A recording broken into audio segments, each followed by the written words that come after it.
slotted in nicely to what this team comp wanted to do. All the same, we'll have to see if it works out and if CFO punch their ticket to Worlds here in 4, or will Beyond Gaming make us scrape some silver again here in the upper bracket finals. It's all on the line in this battle of the banks as we get underway. BYG coming out with a 3-1 against J-Team, a 3-0 against DCG, and now if they are to take this series, it would have to be in 5 games. So very stark difference from their first 2 series, really being tested by the might of CFO. CFO are simply 1 game away to going to NA. Yeah. And CFO, for their part, you know, they didn't have the easiest ride through this either. They had to face off after a 3-1 win over Frank Esports in the opening round. They had to beat PSG Talon, the Titans of the PCS, the squad that denied them an MSI showing. And they did it in 5 games, a back-and-forth banger of a series that I won't soon forget. Beyond Gaming, they've been crushing it against the J-Team universe. However, this is the final boss of that universe, Nightstar. And if they lose this series, it's very possible that they have a rematch against DCG, which I am sure if DCG get back to a rematch against the side of BYG, they will have a completely different approach to the series, which did seem a little bit of an anomaly, but BYG, their success in both of those first 2 series was off the back of Wako. And Wako's performance in this lane phase will be utmost priority. I do think so. Wako, talking about Beyond Gaming and their history, right? They have relied upon him to do some serious work in this year, stepping in to fill some very big shoes left by Doggo when he departed for the LPL. Wako has more than adequately performed. This organization has found strength in their new players. Oh, man. I think Minji, for his part, he's had ups and downs. And you can see it on display right now as his trading not quite as good as he would have liked. But he's been pretty impactful in the wins that Beyond have found in these playoff series. And in the win they had against CFO earlier today, well, those Weaver's Walls were putting in extra work. Those Weaver Walls will be incredibly important for them to pick off Mission and isolate Shun in these fights. Saw it time and time again in game number 2, and this time around, Husha is going to get invaded on Gemini. Husha having a bit of a stare down. Yeah, doesn't want a hard commit for this one. Steals away a couple of Krugs. Shun blocking as well, and it's just going to be a bit of an extended escort mission, but this is all farm differential. This is keeping Husha down. Now Kino, he wanted to make a play, get a headbutt pull, and it didn't quite take, as it was a good body block from Koala. And CFO, they're just getting stranglehold on this early game. And now we're really seeing Mission take over, because that is such an early back coming in from Minji. 3.5 minutes. Goes back, has to settle for a tier. That is a massive win in that regard. Now Mission even. Oh, and now Gemini coming in. Walking Level up. 4 dinged. Mission's out on mana at this point. That's the one saving grace. Meanwhile, up in topside, Rest pushed a little under lane by Lee Kai, who has had the better of him. He snips just a little bit. Surprisingly, Lee Kai has had sort of the flip side advantage. Yes, it hasn't been quite the dominating fashion as Mission has had in the mid lane. Ooh. He has trying to bully back. I like that. There we go. That's really good, actually. Husha going to turn things right back and around, and actually the pings come a-flying. They know Husha's even going to leave a chicken sitting there, and well, if he can't take his own Krugs, he's just going to take Gemini's. Rest is going to be in trouble here. Narbar, though, is coming up. Have to respect that as well, and they're going to maybe try and outlast it. This probably won't be a dive, just because of how close he is, Narbar, and he should be able to hold on to it for a very long time. So yeah, the dive won't happen, but the big thing is Husha able to catch up in Golden EXP, also gets himself this top crap. So things have stabilized from the jungle role, and in fact it looks good for Husha instead, and it's going to boil down to how well Minji holds up into this mid lane? Can he get to level 6? Can he start roaming? Because right now, Mission is the one really dictating the pace of how this game's going to get played because how much space he's occupying with his wave control. Koala getting spotted by the Scryer's Bloom there and looking for the counterplay into the jungle. Always sniffing for openings, but they will settle to just clear away some vision. And it does appear that the Dragon Dispenser has been reset, Nightstar, because we got a Ocean first this time around. We did it. We did it. It's like the vending machines. You know, you gotta jiggle them a little bit, slap them, yeah. You know, smack them, make some noise, maybe curse under your breath, and then everything works. That's how technology works, right? Yeah, exactly. That's how old school crap works. You just gotta hit it a few times. I don't know, man. I think it works for computers sometimes too. Full disclaimer: I am not a technical professional. I used to be. You know, that's a story for another day, though. As the Dragon does get taken down, Mission actually getting shoved onto the work ground by Minji. That's a nice trade of pace. And Beyond Gaming getting a little bit back for themselves, but they lose out on that early Drake to do it. Yeah, and if that was the flip into tower range, that would have been a completely different story. But right now, level 6 hit by Minji. He has the Ignite, and Husha going for the long con here. It's a big wraparound. He doesn't have 6, though. That's critical. No Ice Bola. Yeah, Minji with the nice bait into the Ignite. Oh, boy. Mission on the run right now as he burns his own flash. Realizes it might be a dead man, but he turns back on the Chaos Storm. And Minji, he's burning, and he stays alive through first blood for Husha. Oh, my God. Minji holds his nerve, walks away. No sweat Minji, on the impossible, man. That was nice. And BYG come out with the first blood. That's big for them. Being able to try and slow down Mission. They burn his flash. And this has been the game plan coming in from PSG and their approach. As now Husha. Oh, man. He's got 6 too. He's talking business. That flash. Oh my Lord. Man, you got to be careful with that solo bolo in the pocket. Gemini walks away, flashes before. Remember the back disadvantage as well. He hadn't actually backed away, and Husha had, which meant he had those boots with the cooldown. Yeah, and he also has a level advantage. Whereas on the flip side, Gemini still looking for level 6. The good thing is, though, he will have his ultimate in a bit of a timing window where Husha won't have the ult to respond.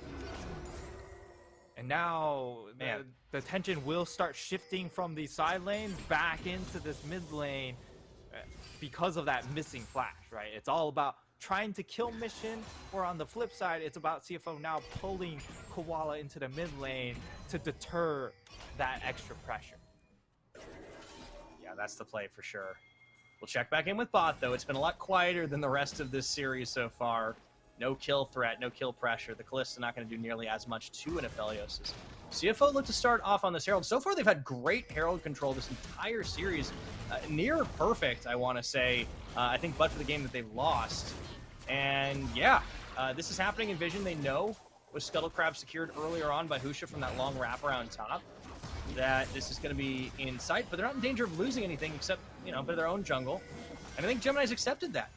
His over-aggression gets a little punished, not in the form of a kill, but in the fact that Husha was able to counter-jungle him effectively. And they're able to get the blue donated over lots of plates to Minji. too. Really, really nice. This is such a nice setup. As you can see here, it just comes down to, is X-Jungler able to invade? If yes, it's a completely different ball game. If no, man, it sucks. And so far, it's BYG that are able to be on the proactive end of the invade. Gemini's going to need to make this Herald work for him if they want to get back on that, right? Because they lost out a couple of plates. They lost a lot of their own jungle for it. And he's just going to try to pick up the scraps at the moment. Also, Husha sitting around, waits immediately into the Ice Ball before that flash into the easiest shove of Minji's career. And that Chaos Storm was never going to do enough to get you back in. What a brilliant mid-jungle duo play that just came out there. Mm-hmm.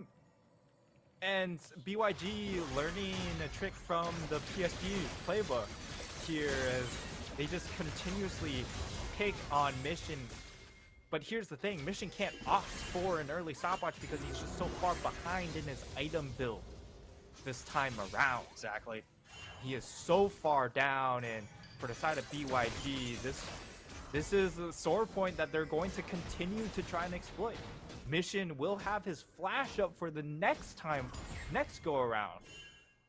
But it could mean that he just instantly loses the flash, and that will make contesting dragons very, very difficult for CFO moving forward, as it will be a Hex Tech dragon coming up, and if it's not Cloud, then CFO are kind of in a no bueno spot. Yeah. Oh man, I mean, at least they got that one dragon so they can cut down some stacks, but it's going to be tough to even contest this as it spawns up. They're certainly going to look for it, and the Callista does help in terms of actually trying to secure the objective. But with the teleport coming in from Minji, the Weaver's Wall up and available, they know this isn't going to be free anymore. The game has changed. Turret's out for Wako as well. Shin going to try and shred that one down, I should say. Nin quivers a piece. The early boots too. They're going to try for this. Sees it. Yep. So they have full knowledge of this, and BYG can also just give it up too. They aren't forced in a position to go for this dragon, because the next one, if it ends up being a combat one, you're very happy with that result as well. And they're just buying time. Now you have the Bola up available for Husha. They can generate a pick again. They can use the Talia wall to isolate a target. There's so many options available to BYG. And I love the fact that this time around, they early picked the Sejuani, knowing that they had more picks in Kino's pocket. Oh, they have to pop Herald soon. Like, this just hasn't even been used by Gemini. I wouldn't be surprised if he just puts it back mid. But the Dragon's going to get started up by Beyond Gaming here. It's a slow start, not full committed. Mission's around, the TP coming in from the Gnar onto tower. This is pre-14. Minji with the wall. Here comes that wall. Gonna split Koala from the rest of the team. The Rift Herald does get popped as they had to use this one, but Dragon on the other side, it doesn't get stolen away, though Gemini tried. And now the fight's on. Lee Kai isolated for a second, but that's some low health bars on the opposite side. They will open up by taking Lee Kai out of this one. As we look for more here, Kino going low, so is Husha, but they're not quite out just yet. The pullback in, Koala using the last of his health bar, but he is able to get it and stay alive in the boot. They'll bring Rest in with the boulders. He's able to take the cow down. That's 3 kills for none. The Dragon might go over the way of Beyond Gaming, but still CFO find the answer. And it just comes down to the side of BYG. They ran out of resources. He ran out of mana in that fight. And all of a sudden, CFO could turn around and look for the fight because they ran out of cooldowns as well. This turret plate will go down. Let's see it again. The replay. The wall comes through. It's a good wall. The only issue is, you're engaging on Squall. Look up top. That's Mission. Now he isn't under pressure. He can walk up. And all he had to do was press alt. It repositions afterwards, but damage is done. You look at the mana bars left on the side of BYG. They don't have much. Mana bars coming. So their staying power in the fight, unfortunately, not there. And Kino will end up eating a rock. Yeah, he was going to get bopped if he didn't get rocked, unfortunately. So the gold. I mean, it's gold into the Gnar pocket. It's Mission's feeling pretty good about himself as he positions in the choke, and they draw so much pressure from Koala. And that's just CFO recognizing the cooldown difference right there. Yeah, they don't get the Dragon, but hey, it's a Mountain Rift too. So they're going to get a lot harder to kill if they keep picking these up. Mountain Rift is certainly going to be great for both of these teams. And Minji could come under fire. Big thing. Mission. Okay, this is picked. Yep. Everyone's coming over. All right. Husha has all. Looking for it. They do get a stun off into the second Cyclone, but Husha here. is big. Is he big enough? Here comes Kino the Chaos Storm. Rest is keeping everybody else at bay right now, and good Husha is taking through that, but so is Gemini right now, and even though he's got the clone out, they still resist the damage. He goes for more, looking for Kino, looking for those health bars. Everybody's going low, but nobody was going down for way too long. Wako takes Gemini out, and Husha going to look at Rest. Meanwhile, the rest of CFO cleanup. It's an absolutely chaotic fight around the side. 3 for 3. What do you make of that one? Oh, that was a complete mess of a situation. That's what I think of that one, Pyra. And it's going to be even trades. So, all things considered, BYG get a slight advantage because they can turn their attention over to that Rift Herald. And on the flip side, it will be Shun be able to get first tower. So, temporarily winning out on that gold trade for now is CFO. But with this extra Herald, you get the extra 200 local gold and turn into another tower to even things up. Unfortunately, they won't be able to secure the crab afterwards. So full gold isn't quite theirs. We'll see the replay. Collapse onto Minji is good. Gets caught. This is nice. It is good. They aren't able to one-tap him though. So once the flash comes through, he's able to reset the fight. And then Husha goes in knowing that, hey, I've got support coming in a little bit faster.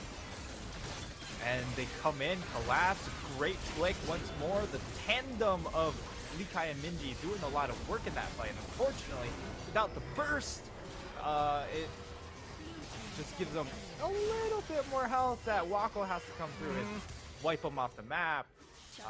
That was like 2 or 3 different fights going on at the same time. It was definitely chaos for sure. But as the dust settles, though, I think one thing to note is that both Wako and Shun walked away with kills. Yes. So both carries a little bit accelerated in that sense, whereas Husha is the one that's been picking them up previously. And you don't really want that on the Sejuani's team by comparison. I think CFO went out just a little bit more, especially because of all the tower damage that was done earlier, first by the late Shelly pop, but then Shun finishing it off before he joins the fight. So this Kalista started to become accelerated, and it's going to be harder for Beyond to start contesting the objectives in the straight-up 5v5s. They're going to have to find those set plays if they want to get the wins. For BYG, at the very least, they do have a good chunk of gold into Wako. Right? Wako on this Aphelios has the potential to 1v9, especially against a Kalista, who he's going to have a big range advantage against. Unfortunately, though, a dragon seeded away. Yep, that is a small concern. Where CFO are the ones to just walk over and secure this objective for themselves.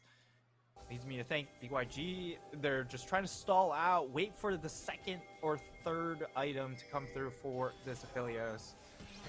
As Gemini is in a pretty sneaky position here. Thankfully, in full vision, though, doesn't want to get denied by Kino. Yep. Might still try it. Oh, okay. Looks to bait something out there. Doesn't really lose much of a cooldown for it. And, well, the bot's pushing pretty hard as well. You got to be careful not to get collapsed on, though, CFO. Minji could be coming down. Talia. Could be a wall position. Has a lot of rocks to play with this game on a mountain rift. Oh, a lot of terrain. Here it comes. They're going to back away, though. And they're on the right side of it, unfortunately. So that cooldown gets burned, not for a whole lot. Fortunately, just didn't have quite the angle to seal off the avenues of retreat. Like the attempt, though. And yeah, you gotta look for those, right? I think Minji Talia has definitely been a treat to watch. He's always using the Weaver's Wall first to try and find something, and it's an oldie but a goodie. Yeah, and in this particular game, TFO, with their solo lane advantage, is really trying to drive it home. 3-1 and 2 on the Gnar, has Trinity Force completed, has a 20 CS lead. Minji getting collapsed upon, teleport coming in behind him. He is most likely dead. Flash. He's got Ghost. He used it. He tried to get the outplay, but he knew he was going to be a dead man. Shun gets gold into his pocket. Yes, the tower falls. Probably going to anyways. Nicely done, but now there's going to be a Herald play in the mid. Beyond are going to look to make something out of this. Now they back away. They only get a charge. They won't be able to get the tower because of the collapse possibly coming in from the side of CFO are so fast. Yeah. So fast on the map, Nightstar. Like, that does seem to be the difference. Even in the games where they're behind, CFO are always finding a play. And that's just because this team, I think they just understand the tempo they can work with at any given moment. They've just constantly leveled up their game coming into playoffs. We saw a lot of issues during the regular split. They weren't rotating on the map effectively. They were really slow at making moves. They were really slow at asserting their leads. Those problems seem to have resolved themselves quite a bit. It's a much different CFO we're getting. We are getting that very decisive CFO where they get a lead, they come at you, and they overwhelm you. Hopefully they're able to continue to push that. Yeah, it's what we expected in the spring split, right? Like, after we saw how they did in the playoffs and nearly took the title, as Gemini does get caught here. It's going to be the knock-up for the disengage. Maybe this turns into an answer for CFO. They do have that decisive factor, but they are on a couple different fronts here. The Narbar is about to run out. Here comes the Weaver Ball. But everybody's on the same side of it. They've already taken down the cow. And Lee Kai, even in the Gwen Mist, is still suffering so much damage. The double kill comes in from Mission, and Rest even lives through it all. Yeah, a bit of a round of applause there as CFO is just doing work on this map, looking to extend this gold lead. They will be able to finish off the tower. Remember what's on the line. A win here is a spot in the PCS Summer Split Finals and a guaranteed ticket to Worlds. Massive stakes on the line here for CFO. What a way to cap this split, right? Because you sponsored a league, you sponsor a team, and now you're about to sponsor a Worlds team on top of it. Maybe China Airline follows suit afterwards.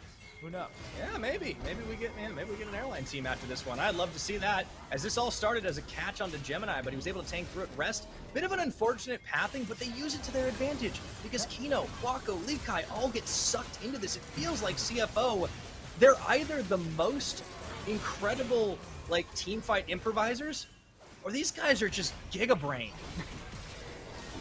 But BYG, they don't let up. They understand they're definitely behind here, so we need to make a coordinated play, and that is what makes BYG so good. They understand when they are behind and when they need to just try and flip or go for a riskier play. Oh. Lee Kai does get spotted out, and so they Gemini, are. I think he knows it. Oh, the chase. They do have 2 items completed onto the Talia. The only issue is I think Gemini's just so monkeying around. Yeah, you need your Thelius to be in a much better place than this, and he's sitting on a Gale Force and a bargain bucket of swords. Unfortunately, that does mean that this Mountain Dragon hard to contest here, especially with the full Narbar of Rest coming up, and Beyond know it. But you're right, Nightstar. This is a team that recognizes when they're behind. That recognizes that they have to find movements on the map somewhere. When they found most of their wins in the regular split, they don't win out in the early game. They barely win out in the mid game. They always find a comeback. And they're not committing to a Baron flip, because that Dragon goes a little too fast with the Callista, but it's not Soul yet. It is, however, Soul Point. At the very least, the Philios doesn't really care about the extra resistances. Yes, it's a little bit difficult for him to chew, but once he gets to those item breakpoints, he will be able to still shred these targets. The only issue and drawback is the fact that you have Talia and Gwen, a Gwen that's very far behind, mind you, and there's already a decent chunk of magic resistance stacking happening, and that will just get harder and harder for these AP-driven champions to be able to find damage in these fights because of the extra resistance building. It is possible that some of the hubris of CFO in their lead will be their downfall. Once again, directing everyone's attention to the item builds of Mission. He goes for the Medjai's with 10 stacked Dark Seal. Does not have a stopwatch. Does have magic resistance though. That's true. He's got Merc Treads. Yeah, this time he stopped going for the Sork Boots and gone for the Merc Treads, which I think is a great adaptation. Oh. For the play. Oh, They actually find the stun off. Kino getting the knockup. Do they have the follow-up damage? Mission immediately flashing to try and get out of that one. Merc Tread certainly paying off, but do they have the fight turnaround? They take the Gwen out. League Guy just not big enough here, and Wako gets popped down to 0. The fight turnaround. Gemini keeping the backline at bay, and Minji limping away as Rest looks for a boulder angle. Can't quite find it, even through the double kill. Shoves the Talia out of the wall. That's the ace. They're going for more. The death timers may not be long enough to end, but by golly, they're gonna try. Yeah, they are going to try here. As Kino will be up in 7 seconds. It will be the inhib to go down. But all right, even if they don't end it, look at how much of the map is just gone from the side of BYG. They are fighting a very uphill struggle at this point. They go for the flip, throw down their CC onto Mission. Because he doesn't instantly burst and instantly pop, well, that's kind of the rest of it. Yeah, let's take a look at the start of it. It looks Great like a great setup, a great turnaround. That Bolo, just massive, and they get the knockup, but the rest of them kept at bay. Kino doesn't have the damage. Lee Kai gets isolated, and the Gwen just gets deleted. And that was it. Yep. Just way too much damage from the side of CFO. And for Wako, he's trying to get the damage down as the Philios, unfortunately. And that was the Get cherry off the on wall. top. Man, he just Humpty Dumpty'd him. That was great. I mean, Rest has just had an absolute field day on this note. I think at least 3 out of 4 games here, he has just handled Lee Kai and had so much more impact. The Baron is on now. Rest is body blocking. This Gnar has been huge. You have to try and contest this, but they're not finding an opening through the choke. That's the play. Rest is going to go for something. Doesn't have a Gnar angle. There he goes. Gets Kino, gets Minji, soloing out, and CFO are flexing their might here. They are looking to shut out Beyond Gaming in 4 games. Have they gone too far? I don't know, but they carved themselves off a flank of beef. That's Kino out of this one. The health bars are a little bit low, and maybe there's something left in the tank for Beyond Gaming, but with those Chaos Storms brewing, you've got to be so careful. That's going to be the end of the push for now, but I don't think Rest got the memo. Rest is by himself. Hello? He's the BM king. He doesn't care. He doesn't care about what's going on, the logic of the game. He's unkillable. He's a 5-1 Gnar Nightstar. It's a force of nature, and he's got one. He's an absolute force of nature, and you know what he has by his side? CFO, but also a 25-stack Medjai's on his mid laner. Mission. Oh man, I mean that thing paid off for itself. It was almost full stacked up to that last. He buys the Banshee's Veil out now, and yeah, let this always be a lesson. Build some defense, build some MR. Husha popping back into. Oh my goodness, Rest is drawing 3. He Gnars. I think he's going to live in time for CFO to get through here. And they just don't have damage here with now the collapse. Tools already. Look at the cutoff. Benji's going for Husha just drops before it even begins proper, and now it's just going to look for cleanup as Koala gets jumped on, but it doesn't really matter. Mission getting a godlike kill for himself, and it is all about the end for CFO. There's nothing Beyond Gaming can do as they just say, screw the towers, we want the base. Cleaning Minji up, looking for Lee Kai as he heads himself to the fountain, but can't even make it in time. That's the ace. They move themselves on to inhibitors, and 28 minutes is the game timer. 28.5 is the time of death, and CFO, with that fight, punch their ticket to the 2022 World Championships. Welcome to World, CFO, because that was a statement game to do so. Wow. Wow. That's all we can say. High fives all around, and they missed out on MSI, but in their first year in these jerseys, CFO, a team chock full of veteran talent, and one high-flying rookie. You best not forget him. His name is Shun, and he's coming for everybody at Worlds. And you better not doubt the might on top and down of the roster, because Rest put on an absolute clinic this series. Mission as well, really dominating the lane phase, but Rest, when it came to these team fights, constantly just just ignored the Ornate. Like, constantly was just tooling everyone else on the side of Blue Legend. It was in their face, trouncing them, throwing out the CC, throwing out the damage. They were behind early. This was starting to look like a game that was going to flip back around in favor. We were questioning when Mission was getting shut down in the lane phase. You know, is this going to be a tilt Mission game? Well, he wises up. He builds the Merc Treads. He gets himself out of insta-burst range, and all of a sudden he gets a couple more kills. Yeah, he gets his confidence, gets his swagger back. Man. And the Callista paid off.